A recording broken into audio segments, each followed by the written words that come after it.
So it's often desirable to consider measures of variability or dispersion as well as measures of location. So for example, if you're looking at choosing supplier A or supplier B, we might not only consider the average delivery time for each, but maybe some of the variability in the delivery time for each of them.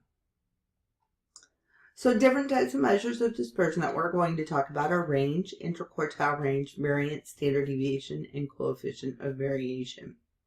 Your range is going to be our simplest way of measuring variability, and that's going to be your largest value minus your smallest value. So here we see that our largest value was 198 and our smallest value is 2, giving me a range of 196, versus my other data set where my largest value was 102 and my smallest value was 98, giving me a range of 4. And so here, if we're looking at our apartment rents, once again, we're just going to look at our largest value and our smallest value. So 715 minus 525 gives me a value of 190.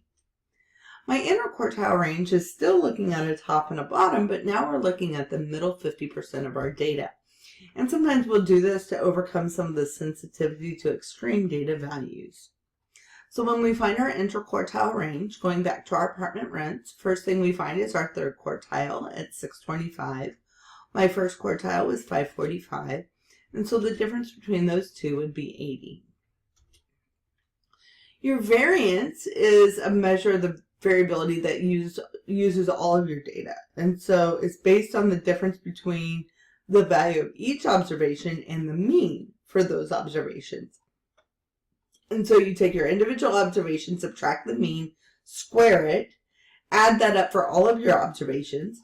And if you're working with a sample, you're going to divide by n minus 1, or number in your sample minus 1. Or if you're looking at a population, you're going to be dividing by your number of observations in your population.